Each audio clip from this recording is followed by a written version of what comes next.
Yo, one thing about God, man, he don't stop, man. Like, I was sitting here, just reflecting, man, and it's just like, I don't know about y'all, man, but it was some stuff sent for me to fail and fall, you know what I'm saying? And it's just like, I'm still here. You know what I'm saying? I'm still standing. And not only am I still here and I'm still standing, I'm still living. Do you hear me? Yo, I'm still living. Do you hear what I'm saying? Man, listen. When I tell you God continues to show up and show out, man, I'm in Minneapolis right now for the 5th annual Rise and Remember Festival honoring George Floyd's life, right? And I'm the content director. And so literally my job here is to help tell the story of the festival. You know what I'm saying? Of the community, of the people. And I'm like, God, you selected me. It's like, who better than me? You feel what I'm saying? Like, if you know me, then you know I'm a storyteller at heart. You know what I'm saying? Like, I believe in relationships. You know what I'm saying? I believe in community. And so, it's been like, we on day 3 of the festival right now. But the love, the energy, the people, man, like the people that I've met, it's like I done made some new family. You know what I'm saying? And I'm just so grateful that I got the opportunity to come and be a part of this, and not be a part of it, but just also be in a seat where I am helping curate the stories of this moment. You know what I'm saying? And so it's like, it's important, because it's like, this is the 5th anniversary of George Floyd's death. And it's like God saw fit for me to be the content director of this festival, and it's like, I don't take that position lightly, because it's like, storytelling has been around for a long time, you know what I'm saying? And I'm one of the current individuals today that gets to help tell the stories of this particular time.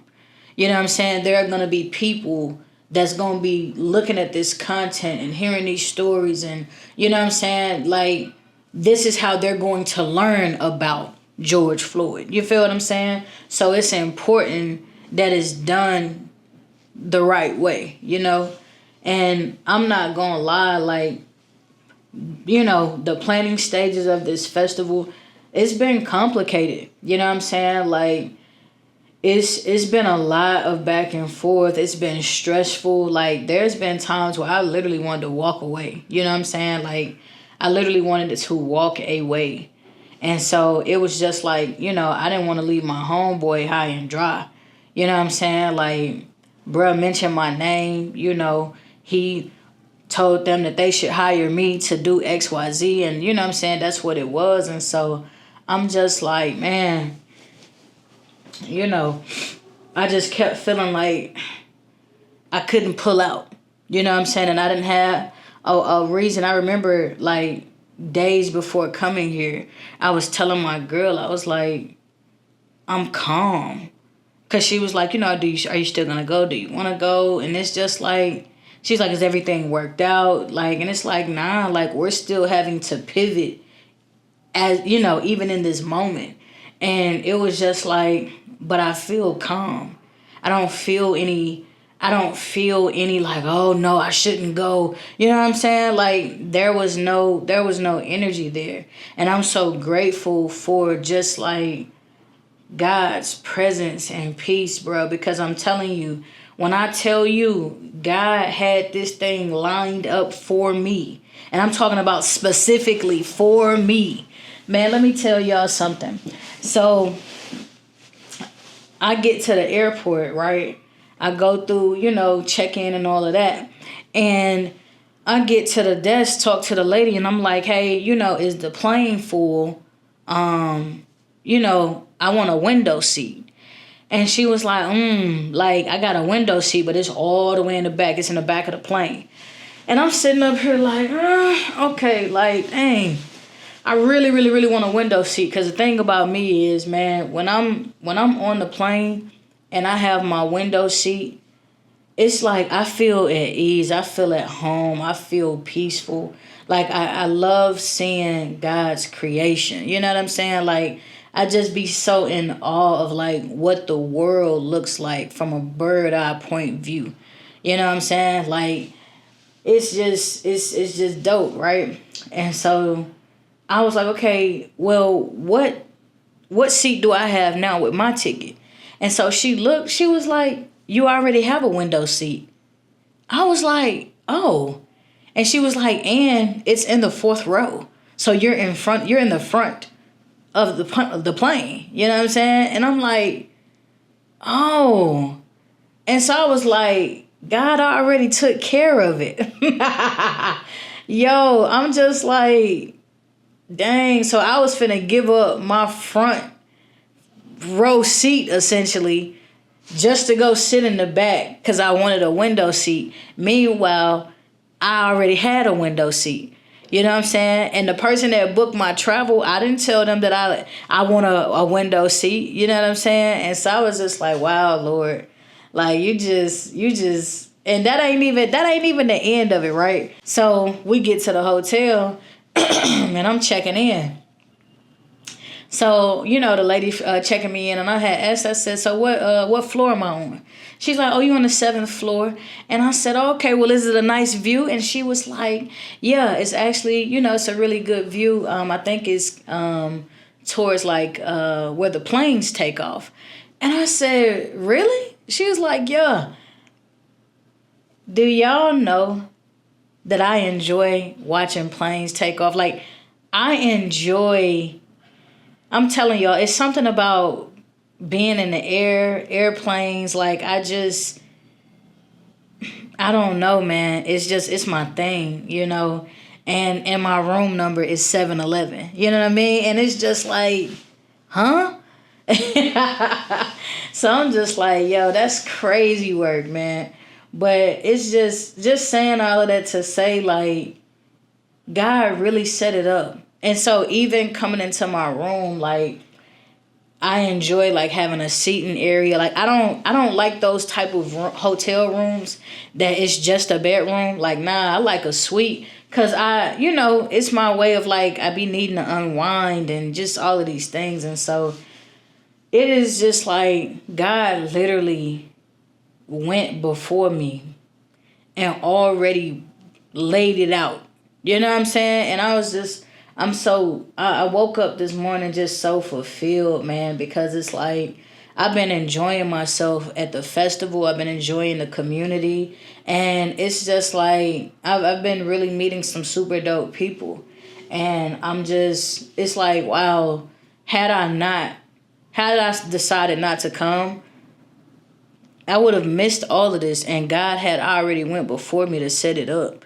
You know what I'm saying? So it's just like, it's like, man, God is so good, man. And I'm, even the response that we're getting from the content, like people are looking at this content and they're experiencing it and they're sharing it and they're falling in love. And I remember one person hit me like, yo, I was so inspired by this. You know what I'm saying? Like I'm looking at the overall insight of the work that we've been doing just, these last few days at the festival, and then also the work leading up to the festival in terms of content. And it's like, it's just been on a whole nother level. Like, and I'm just grateful, man. I'm so grateful. Like, thank you, Lord. Like, just for putting me in the position, man, and the connections that I made yesterday, it's like, God is already, man, nothing happens by coincidence. Like, everything is truly all God's timing, man. And it was just so, it's been so refreshing.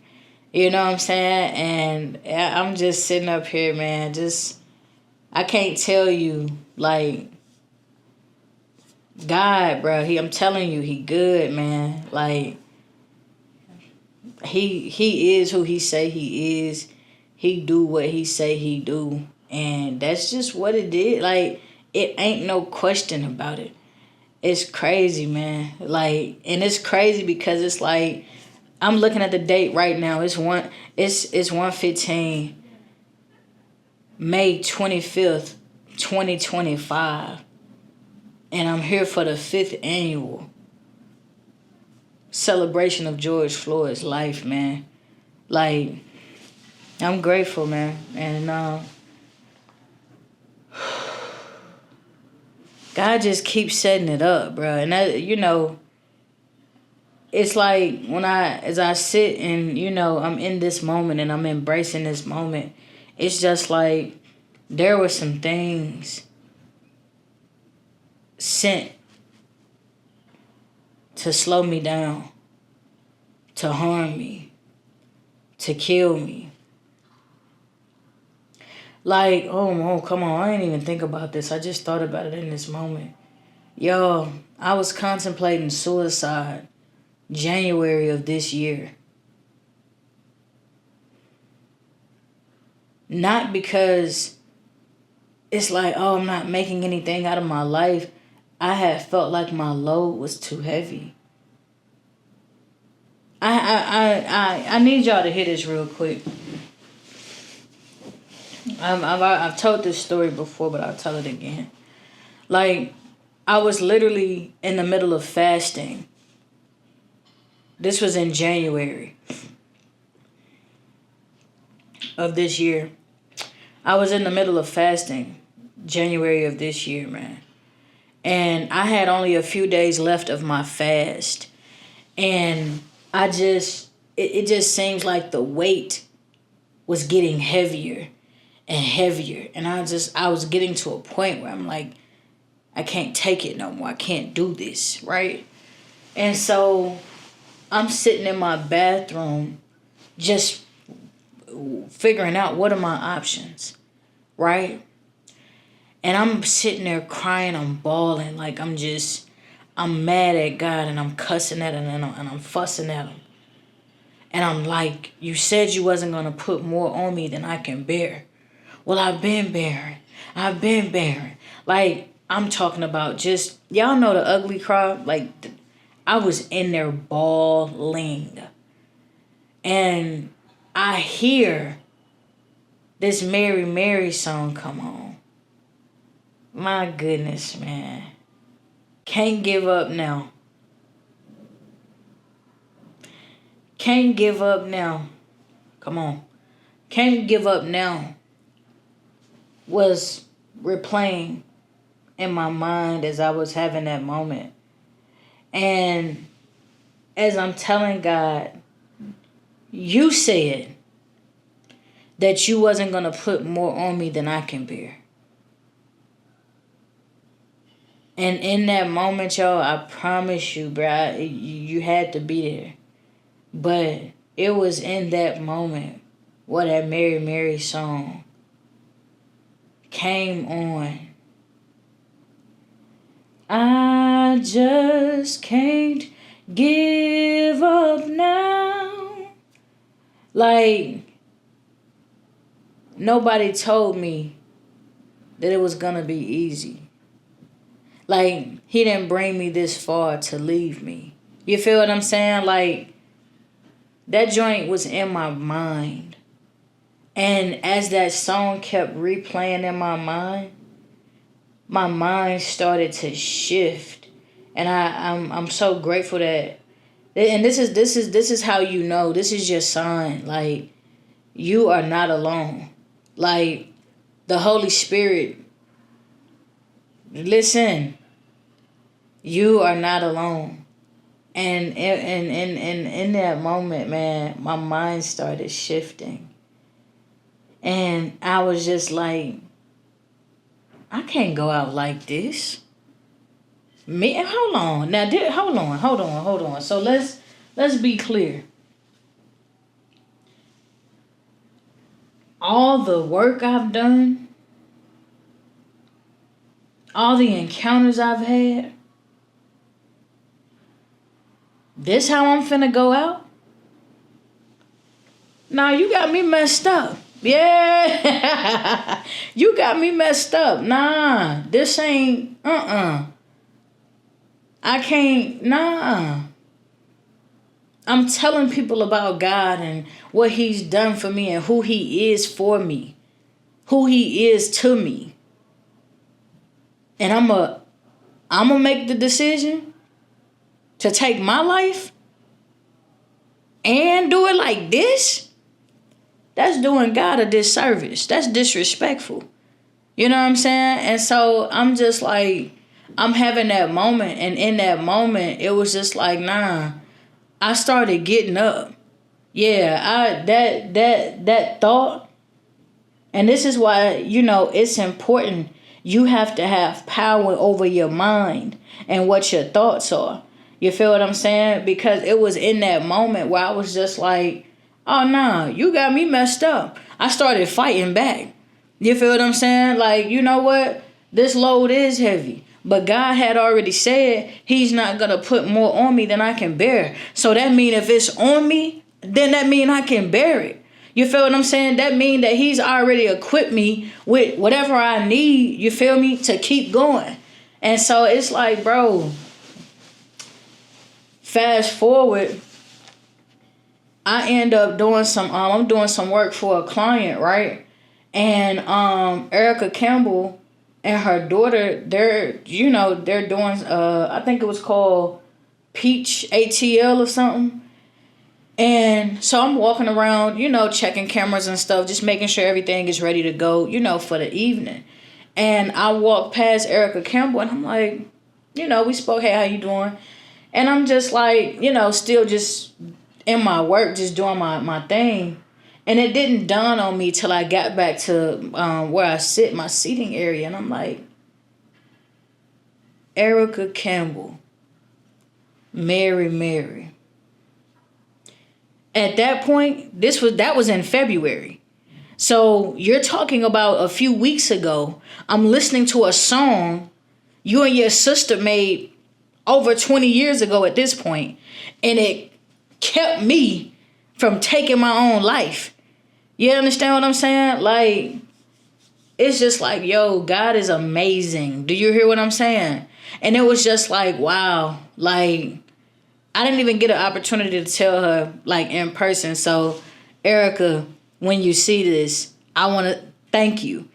You don't even know, but now you know. You feel what I'm saying? But it was just so crazy because it was like God kept putting her in my face that night. We probably walked by each other like 3 or 4 times that night, and I'm in work mode. You know what I'm saying? So I'm focused.